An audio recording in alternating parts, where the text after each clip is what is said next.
biar sampai menangkap secara singkat, secara awam bisa langsung diserap. ADHD itu gangguan perkembangan saraf. Intinya itu, fokus garis besarnya itu.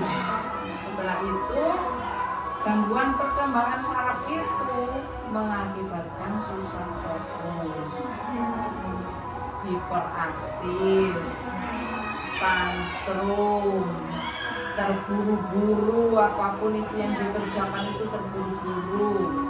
Intinya difokus. Kalau sudah sarafnya yang perkembangannya terganggu, kan otomatis ke fokus. Nah, yang saya arahkan tadi ke sana. Jadi setidaknya pengetahuan mbak-mbaknya tadi itu mengarah ke sana, cuman kurang tepat gitu aja. Cuman kurang tepat. Jadi itu nanti mbak-mbaknya menjelaskan hasilnya itu secara garis besar. ADHD itu gangguan perkembangan saraf yang mengakibatkan susah fokus. Intinya itu dah. Susah fokus itu nanti bisa dikembangkan yang lain-lain, yaitu tadi tantrum, hiperaktif, terburu-buru, apapun itu. Intinya ke fokusnya dulu. Nah, kalau sudah ke fokus, saya di sini menangani anak seperti ini 3 siswa. 3 siswa dan penanganannya lain-lain. Kalau di kelas umum klasikal mungkin 25 sampai 40 anak kan bisa dikondisikan menghadap ke belakang. Ayo diam, seperti itu bisa ya kelas klasikal. Tapi kalau kelas seperti ini tidak bisa. Akibat dari susah fokusnya tadi itu, dia bisa duduk dalam jangka durasi 30 menit itu sudah luar biasa. Cuman gini loh ya Mbak ya, gini membiasakan dia bisa duduk 30 menit dalam sehari itu sudah perjuangan luar biasa. Itu tahap awal pembelajarannya. Bayangkan kalau untuk duduk saja sudah harus mengorbankan. Jadi Mbak, intinya kalau anak seperti ini pembelajarannya itu bukan ke materi formal, bukan ke pendidikan, ya bukan ke 1+1 membaca atau gimana, enggak. Pada dasarnya satu mempelajari dia fokus. Fokus pun itu enggak mudah. Kita nyari di mana dia bisa mau belajar sama kita gitu. Berarti lebih tepatnya belajar bagaimana cara mengontrol diri sendiri. Ya, pada awalnya itu. Kalau sudah bisa mengontrol diri, kita cari ke bakat minat. Bakat minat itu untuk apa? Fungsinya untuk mencari perhatian dia. Bakat minatnya pun bukan seperti anak biasa ya. Jadi bakat minat itu dalam artian apa yang membuat dia tertarik. Jadi apa yang fokus, nah itu yang kita cari. Setelah itu kalau sudah bisa fokus, kita sudah mengetahui bakat minatnya dia apa, dalam artian kita mencari fokusnya tadi, baru ke kemandirian. Itu baru kemandirian. Kalau awal ya pakai media. Belajarnya itu pakai media, nggak tahu itu. Kalau usia segini ya bergambar ya Mbak ya, lebih ke lebih ke arah yang bergambar yang menarik gitu mungkin, atau Lego gitu ya, yang menarik seusia anak segini dah. Tapi usia pun tidak menjadi patokan. Ada yang kelas pagi itu usia itu kalau anak normal itu sudah usia SMP, tapi di tahap kita autis masih tingkatan kelas 4. Itu tadi perkembangan sarafnya yang terganggu.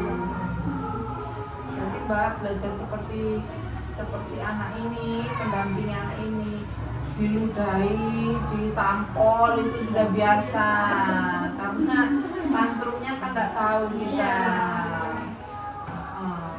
Ditampol di apa itu sudah biasa. Jadi harus siapnya itu bukan cuman gimana dia bisa fokus ke fisik juga ya.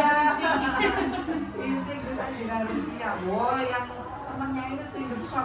Setelah dia mau fokus, lebih didalami lagi kita mencari bakat minatnya tadi dengan lebih biar mendalam fokusnya ke pembelajaran. Kalau ini sudah mulai bisa fokusnya itu garis putus-putus, Ya bisa, sudah mulai.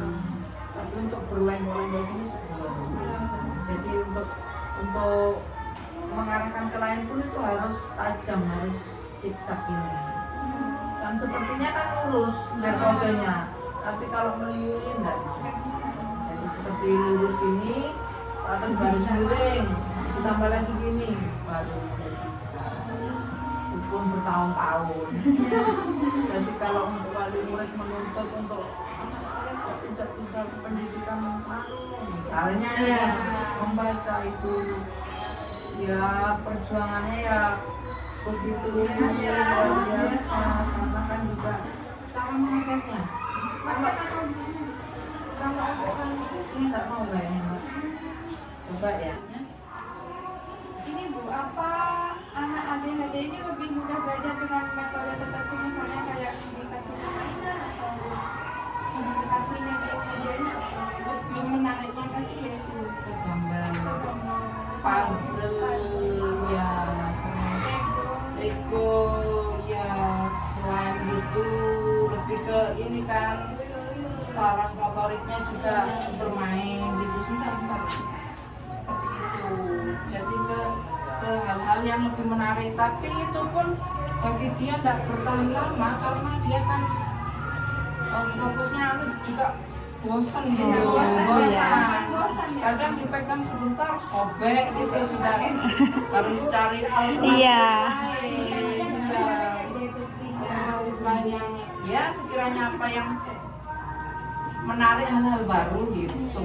Ini Bu, kalau kendalanya sampai yang paling sering menghadapi anak ADHD itu seperti apa? Ini sudah mulai tantrum, ini kendalanya seperti ini sudah mulai tidak tahan, tidak tahan duduk, sudah mulai mau main. Nah seperti ini dia, ini pas ini momennya mulai tantrum. Sudah mulai, nah kan. Nah kalau seperti ini saya tahan, marah, menggigit, jambak itu sudah jadi tidak bisa. Kalau seperti ini Nggak bisa ditahan. Ekstrim dia. Coba dah kita biarkan Iya. 5 menit. Ekstrim dia. Yang menakutkan tuh yang seperti itu. Jadi kalau sudah waktunya Tantrum. tidak bisa ditahan, kan? Nggak bisa ini. Kalau ini Bu, bentuk penghargaan atau motivasi yang efektif untuk anak ADHD itu seperti apa? Sebetulnya yang lebih efektif itu ke makanan Mbak sebetulnya. Cuma kan mereka makanannya pun terkontrol. Tidak bisa sembarangan, tidak bisa kadar gula tinggi. Jadi mungkin sekarang ada media pembantu MBG ini buahnya atau apa dikasihkan gitu. Sebetulnya dari awal pemberian MBG tadi pagi sudah bisa diberikan, tapi triknya gurunya dia harus mengerjakan sesuatu dulu, ribetnya itu jadi diakali seperti itu. Sebetulnya Jadi kan biar MBG berusaha. kan haknya mereka, Iya. tapi dibuat cara seperti itu untuk ngasih rewardnya. Untuk rewardnya. Biar semangat juga buat dia tertarik.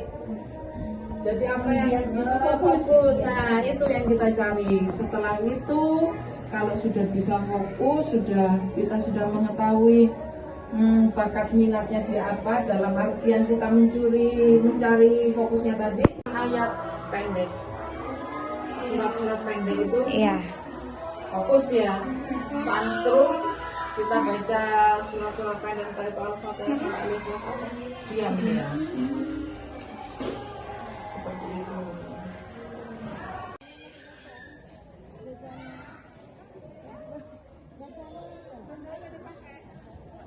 Adik.